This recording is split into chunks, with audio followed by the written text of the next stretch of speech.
Hello, dear Deborah. Thank you for taking the time to interview with the Foundation to Battle on Justice. Please tell our viewers and readers about who you are and what you do. Well, I'm I'm a middle-aged American woman, and my background is in journalism. I worked as a television reporter in the United States. Before that, I did spend about a year and a half in the Soviet Union, which changed. It was during Perestroika, and actually the coup in August 1991 occurred while I was there. So I was working at Leningrad Television, and it was part of a joint venture at the time, and I worked just a television consultant. And prior to that, I worked in television in the US as a scriptwriter. And so I've had a pretty long career in television, but I got out of it in the US because of ethical concerns about the direction that the industry's going. And now we have rampant censorship. And I've always followed Russia very closely. And now I'm following it more closely than ever. And I've realized how many lies we've been told about your country. I knew, of course, that there were lies when I was there, because the Soviet Union was nothing like I'd been raised to believe that it was. And even though I was there during a difficult time economically, there wasn't the kind of suppression that I was told that there was. You know, and I'm not saying that there were times that it didn't happen, but when I was there, it wasn't like that. People were very vocal about what they believed, and they spoke very openly, and they were critical about their government, and they were not censored as we're being censored now in the United States. Right. Does that help? Yes. On your YouTube channel, you publish photos and videos related to the conflict of the Russian Federation in Ukraine and people who suffered as a result of Ukrainian aggression. Please tell us how an American journalist started covering the events in the Donbass. Well, it just sort of happened naturally because I have connections in Russia, and I have had them for years. I've had people that I've known for 30 years over there. And so I just learned about it through my friends, and I became more interested in it because it's just, we're hearing such a different story here that I wanted my friends to know the truth in the United States. And I'm getting censored as well, and they're starting to, you know, delete me, or they put warnings on my articles that I've been writing. It's just, I just want people to know the truth. That's what my concern is. It's not that I want to take any sides. I just want people to know the truth of what's happening. And it's not, people have a very black and white, comical version of the war here in the States. And they believe that Putin is a crazy madman who invaded Ukraine for no reason whatsoever, just out of the blue. And that this is a war of good versus evil. And of course, the United States is good. And they're supporting the Ukrainian people. And they just have a comic book version of it. And it's much more complex than that, of course, with what's been happening in Donbass for 8 years. And so I'm trying to tell that story so that people can get a little bit of definition as to what's really going on there, because I don't feel that they have accurate perceptions of it. This is what journalism is. You show both sides of the story. I get you. According to Ukrainian laws, the territory of the Lugansk and Donetsk People's Republics are still considered as parts of Ukraine, but this fact did not prevent the Kyiv leadership from destroying the infrastructure and civilian population of the LDPR for more than 8 years. Why do you think they have been fighting against their own people for so many years? It's my opinion on it after studying it is it's because they're Nazis. And the Nazis always hated the Russian people. And the Ukrainian Nazis view themselves as different somehow. Like they're not Slavic, the same kind of Slavic. They view themselves as more Aryan and more European. And they don't view themselves, they view the Russians as Untermenschen, basically. Like beneath them and deserving of death, I guess. That's really what I'm seeing in reading about these Nazis. I don't think that all Ukrainians believe that way at all. I don't think they do. But I do think they're being lied to. And I do think our people are being lied to. Do you follow the progress of the special military operation of Russia? And do you think it was possible to resolve the conflict peacefully, or Kyiv long-term provocation must not have gone unpunished? for the longest time, honestly, I didn't think Russia would ever do what it's done. I even said, like the day before the invasion, I said, Russia will never invade Ukraine, because I really didn't think that would happen, because so much went on in Donbass for 8 years. I mean, 14,000 people dead, you know, and horrible the way they were killed. I mean, being burned alive and having swastikas carved into their bodies, and just atrocities that I've read about. And this was going on for 8 years and Russia didn't do anything. So I just assumed it's because NATO was trying to set up a trap to get Russia to take, you know, go ahead and take that step. So I didn't think that Putin would ever make that decision. And then he did. And it honestly surprised and shocked the hell out of me. I didn't think he would do it. But honestly, I think he had no choice. And from what I've heard, there was the possibility that Ukraine was going to begin manufacturing nuclear weapons. And of course, there were also these biolabs in Ukraine, which were working on God knows what. I've heard COVID, I've heard whatever, this monkeypox, all kinds of things that they were going, there was aerial dispensers attached to drones, and they were going to be releasing this stuff. So I don't know, they were going to plan, they were planning a massive provocation against Donbass, against the civilian population there. And that's why Russia took the action that it did. That's my understanding of it. Please evaluate the influence of Western countries on the armed conflict that is taking place on the territory of Ukraine today. In your opinion, by inciting Kiev against Moscow, what is the collective West trying to achieve? You know, it just seems like it's more of the same global hegemony, of the same thing that it's trying to do everywhere, which is to take control. And it wants to eventually weaken Russia. I mean, there was a study that was put together by a DC think tank, okay, known as the Rand Corporation. And they did a study about how to overextend Russia by using Ukraine. And this study was done prior to the conflict right now. And that's my feeling, is that they were trying to provoke Russia into taking action militarily so that they could then weaken it. And they're going to do their best to turn this into a quagmire, so that they can weaken Russia by destroying its weapons, its people, like its resources, until it's overextended. And that's what I feel that the goal is basically to just weaken Russia to the point where it will be like it was in the 90s when I was there, which was very bad. Aggressive Western foreign policy towards Russia has been going on for several centuries during the 20th century. The West several times dragged Russia and the Soviet Union into bloody wars. I've seen it. Yep.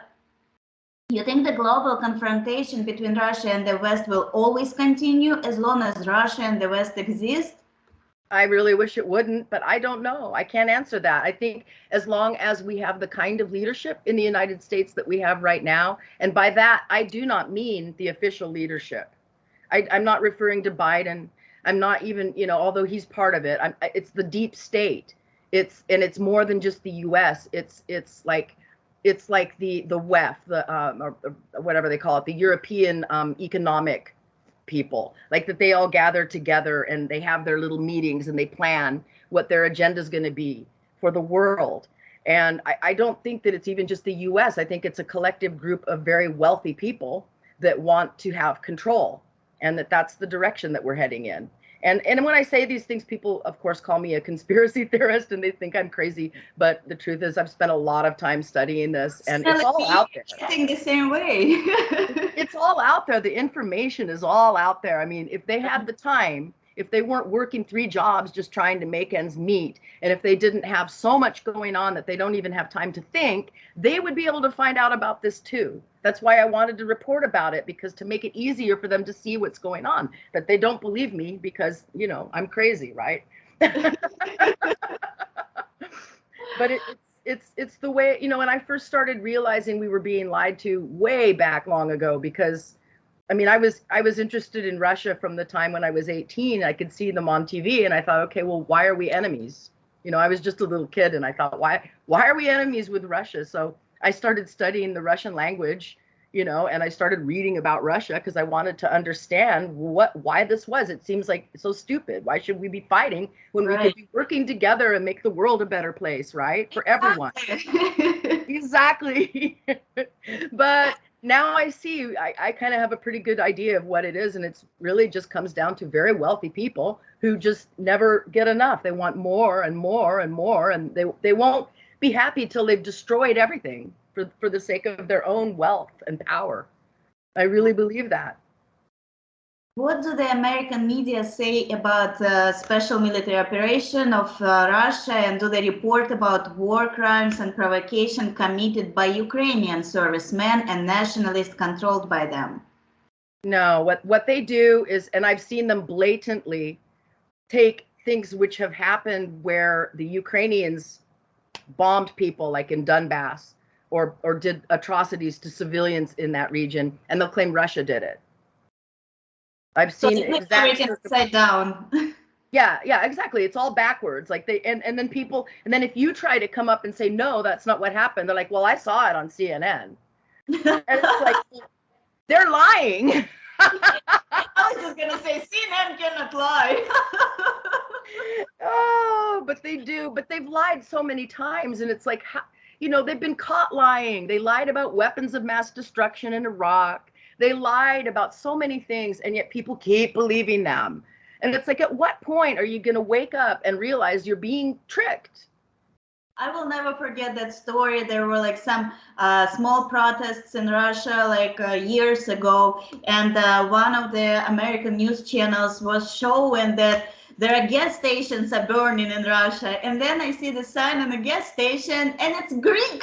You know, the letters and everything is in Greek. And I was like, how can you be lying? So it's just crazy. Yes. And I have seen videos from video games, like images from video games, images from Syria that they're claiming it's stuff going on in Ukraine. Yeah. I've seen it. And it's really quite something. It is, and when they get caught basically by their hand, they still would never notice that that's their bad. They done wrong. They apologize, you know, and so on. No, they just move on with the subject. Yeah. And I don't know. And people let go. They run a disclaimer, like they'll run a little disclaimer and say, oh yeah, we made a mistake, and then that gets buried, but the lie gets repeated so many times that the disclaimer isn't remembered. I mean, no one's going to remember that, or the retraction, sorry. You understand why they do this, because like with the repetition and gets into your subconscious mind, and you truly start believing it. Like they repeat the lie 100 times and then it will become the truth. It was Goebbels that said that, and he was a Nazi. And they believe that he was right. I hate to say it. He's probably loving this right now. The Nazis must be loving this. If he was alive, he would be just praising it, because that's exactly, and they know what they're doing. They know. Absolutely, 100%. That's the plan. Evil plan. So do you think it's fair to say that the numerous provocations of Ukraine, as a result of which hundreds of civilians are killed, are created by Kyiv only in order to get its Western partners to increase the supply of weapons and equipment? I think that's part of it. I don't know if that's the only reason. I think that they just kill because they like to kill. I really think that some of those people are just killing because they want to kill. They want to wipe out and eradicate. They want all Russian-speaking people out. They just want them out of there. They were going to just eradicate them. Yeah. And there's very little sympathy for that in the West, because the people living in that area are called Russian separatists. Mm-hmm. And that just immediately creates this negative vibe about them. It sounds like white separatists. It sounds like something bad. And so people just instantly think, oh, they're the Russian-backed separatists. And it's always, that phrase has been repeated thousands of times. Nobody thinks of them as just Russian-speaking residents of Donbass, civilians, which is what they are. Reports about foreign instructors in Ukraine began to appear long before the events of 2014. In your opinion, foreign instructors train the armed forces of Ukraine and the battalions controlled by them to place weapons in peaceful areas, provoking return fire on civilians' infrastructure, using civilians as human shields, and mocking them? I know that's happening. I didn't quite understand what your question is, though. Well, you think this is what they've been taught by the foreign instructors? Like, I don't know. I don't know. I can't speak to what. Or maybe it's their personal choice. I just don't know. I know that there's foreign instructors over there, and I know that they don't want that getting out because there's been indications that they use the word liquidating, that they've been killing some of these foreign people that are there. I mean, there's evidence that was found in Azovstal of Americans that were down there. You know, there were passports, there were pieces of uniforms, but the people were not there. So if they were killed, if they got out, we don't know. But right. I don't know all of the details. I know that there's probably more that Russian investigators know, and I'm hoping that that will come to light. Although when it does come to light, of course, it'll be repressed in our media. You know, and it will come to light. It's already been going to The Hague with a lot of this information, but we're just not getting it because our media is not sharing that here. I think, again, to my personal opinion, it's until the moment when Russia will get its victory, because when you're the winner, then people will hear you. Right now, there is no reason. That's exactly what you're saying is going to be suppressed. And they're not listening to the Russian point of view because it's just such a black and white comical version of the war that the people here get. And what angers me is it isn't even just the official Russian viewpoint that they won't listen to. They won't even listen to any Russians. Like, I have friends that are just Russian people that are trying to talk about this stuff, and they get mocked. They get called Putin trolls. I get called a Putin troll. And I can tell you right now, I'm being 100% honest, Putin isn't paying me anything. You know, I'm not getting any money. I sure wish I did have some money. You know, I don't have any money coming in from Russia. You know, like as if they could, you know, that's how they thwart the conversation. You can't even talk because you're instantly just discredited the moment you try to say anything. Oh, you're a Russian troll. You're a Kremlin troll. They started that stuff. I'm not going to use the word that came to my mind. They started being polite, but they started using these terms back in 2016 during the election when they accused Russia of ruining Hillary's run for president, which is another lie. And that one's been debunked a million times. But once again, the lie gets remembered. But when it gets discredited, that's not remembered. And I could cite 1,000 articles. In fact, there's a reporter, Katie Johnstone, journalist from Australia, that put together a massive compendium of debunking of that lie.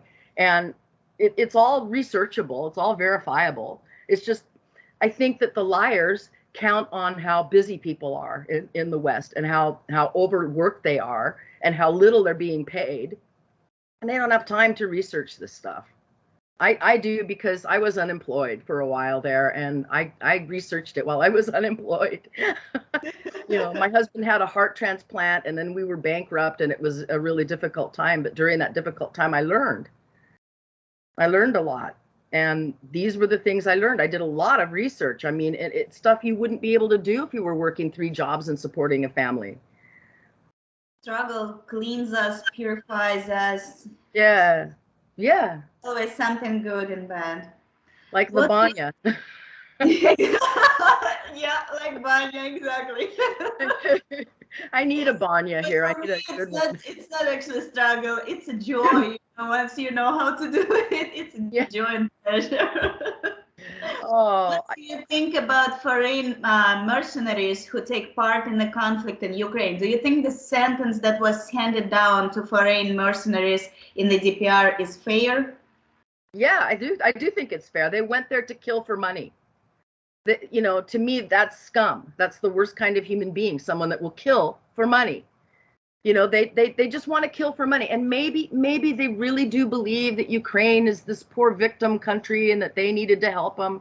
Maybe there's that. I don't think so, though. I think the cynical part of me just thinks they like to kill for money because some of these guys have a history of doing it before. Yeah. You know, and sometimes people that are in the military, not all, but some develop a sense of enjoying it. They thrive on it. They enjoy killing and they thrive on the action and they want that again and they do it for money. And I'm sorry, they made that choice and now they're paying for it. Yeah. And, you know, I don't feel sorry for them because they made the choice and now they're going to pay for it. Do you know how widespread neo-Nazi views are in Ukraine? And did you know that the Ukrainian government allocated funds to the Azov battalion banned in Russia for the certain of children's camp where underage children were pumped up with radical ideology? I have heard about that. I don't know everything about it, but I know that the ideology is very strong in Ukraine. I know that they were teaching this in the schools. I know that they were teaching to be racist toward Russian-speaking Ukrainians and to consider them, you know, as the occupiers. And it's kind of ridiculous because, like, in the West, I think people have the idea that the Soviet Union occupied Ukraine, which is, it's kind of a half-truth, right? Because Ukraine was part of the Russian Empire prior to the Soviet Union, and it wasn't really a separate country. And so it became kind of a separate country during Soviet times when Khrushchev made it a republic, right? Yeah, And that's so, interesting. When you get separated, you came into the Soviet Union without any territory, and when you come out of it, you take with you also the territory. That's yes, what you know gets settled in my mind. yes. And I don't think people in the West have that clue. They don't know. They don't know. They don't have the time to research it. So they're just believing what the media tells them because it's easy. It's easier. Problem, like American government keeps you guys busy with your own problems all the time. Yes. You don't have time to study more about what's going on abroad. So, And now we're going to have to fight for the right for women to have abortions again, because now apparently our Supreme Court's ruled against that, and with the overturning of Roe versus Wade. So they're going to keep us fighting left versus right. yeah, And I'm watching this news. It's insanity what's going on, and I feel so bad for every city that has to go through this, because we know that every peaceful protest always ends with the jail time. yes. And it's never good. And then there's the censorship where we're just, you know, being silenced, systematically silenced. And, you know, anyone that I know that I'll be silenced, and I'll probably end up on that Dvorets or whatever, that Ukrainian site, yes. the kill site where they list the people that they want to kill. And that's scary. It's very frightening. Yes. I'll probably end up on that too, because other people that I know are on that list. Yeah, there are many foreigners as well, including journalists. Yesterday, I sent you an article about that little girl, and she's not the only one. There are a lot of many kids, and I'm hoping that we can get a world support actually, and finally finish with that website, because there is nothing legal about it. Like, I don't get what does it support? What purpose does it actually serve when you post somebody's personal information, and then on the right corner you place must be liquidated, like must be killed. Like, I know. And they did that to an Italian journalist. They wrote liquidated over his face in Ukrainian. I saw it. I've seen it with my own eyes. I've seen that site. It's horrible. The very first image that you see when you go to that site is the image of a bunch of dead Russian soldiers in various states of decomposition. And I know that they're hoping that the moms of those people will see that. Mm-hmm. That's how sick they are. That's how sadistic they are. Yep. And yet, how is this allowed? But my articles, they go against community standards, whatever the hell that means. I am getting support of every possible person, journalists, bloggers, lawyers, yes, who would like to join, sign a petition, whatever we will continue doing. Right now, we're going through all possible legal ways, contacting general attorney and so on, asking to close this website, because according to the Ukrainian law, international law, that website is a violation. It's a pure crime. It is. And it's almost a terrorism. It should not. It is terrorism, and it should not be allowed to be going on. But there it is, right there. And so, yes, I want to also, go ahead and take from your article that you wrote about the 13-year-old girl. I'm going to research that and do my own article on it, because your article, I can't even share it on Facebook. I can't even share the link. It gets banned over there. Exactly. Yeah. Exactly. Yeah. It's considered Russian propaganda. everything that comes from Russia, you know, like all my social network pages got deleted. You know, I can't even recover it because once I created the new page, they deleted again. So everything that you say is considered Russian propaganda because you're Russian, right? But then what is happening with the freedom of speech or the actual journalism where you can show both sides? Let people choose. Let people choose what to believe in. Let people have the full picture. See, but they're not going to let people think for themselves because they have to control. They're so desperate. You know, the surprising part actually when it comes to the freedom of speech and so on, because when they say that Russia is under Putin, Russia doesn't have any freedom, Russia is under the dictator and so on, we do get news from both sides. We do Western, you know, Western news, we get our own news, people understand what's going on, people see where the propaganda is, people choose what they would like to believe in, people choose to watch news or not to watch news, but people have clear freedom in whatever it means, you know, so they have an option to choose. They don't I have Russian friends who are against the war. I have Russian friends who are for Ukraine. I know who, you know, they can make whatever choice they want. They don't have to be in lockstep with Putin. In your opinion, why does the Kyiv leadership support the Nazi ideology that cost the lives of millions of Ukrainians during World War II? The only thing I can come up with on that is that it's just been there. It's been there all along and it never really went away. That the Nazi ideology, it was undercover during Soviet times after World War II, but like the support for Bandera. I mean, even the Wikipedia page about Bandera notes that he was a mass murderer, that he killed thousands of Polish people, right? But somehow he's on the Ukrainian postage stamp. And if I try to talk about this, I get called a Kremlin bot. But it's right there. Anyone can research about Bandera and find out who he was. I have a question. How would you comment on the agreement between Warsaw and Kyiv, according to which Poland will gain control over the western territories of Ukraine? Does this mean that Ukraine has transferred control of its country to Poland? I don't know. I think that Poland's always had that like since ancient times, like going way back centuries. I think Poland had a lot of control in that area. There was like a Polish empire, and I don't know the history super well. You know, I'm sorry, I'm American, but I know that the Polish and Ukrainians were not always friends. So, you know, maybe Poland is eager to finally get, you know, a land grab. I don't know. I don't know. I just wish that all the people could just live in peace and harmony and not have atrocities going on. But you can't have that with Nazis. You can't live side by side with Nazis. You just can't. Do you agree with the statement that the current Ukrainian president extracts personal benefits from the conflict by appropriating multi-million-dollar financial aid allocated by Western countries? Yeah, and I don't know where all the money has come from, but I don't think he earned it as president of Ukraine. But yeah, he has what, a $34 million mansion in Florida, and his parents were given a multi-million-dollar place to live in Israel. And they have, you know, bodyguards there, making sure that they're safe, you know, and where does all that money come from? Right. How and when do you think the special military operation of the Russian Federation on the territory of Ukraine will end?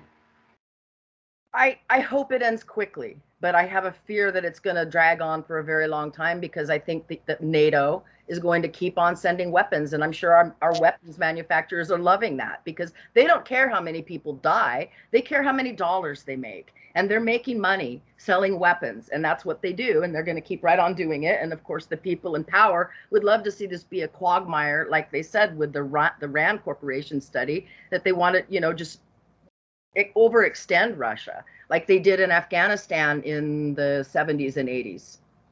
Right. In the Soviet-Afghan war. They're hoping for a repeat of that. Whether that will happen, I don't know. It's too hard to really predict what will happen, like how Putin will run this war. And he is supposedly, we don't know, possibly stepping down in 2024. So I honestly don't know what direction it's going to go in.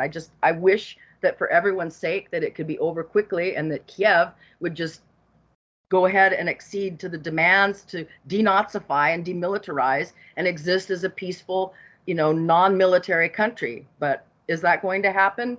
Probably not.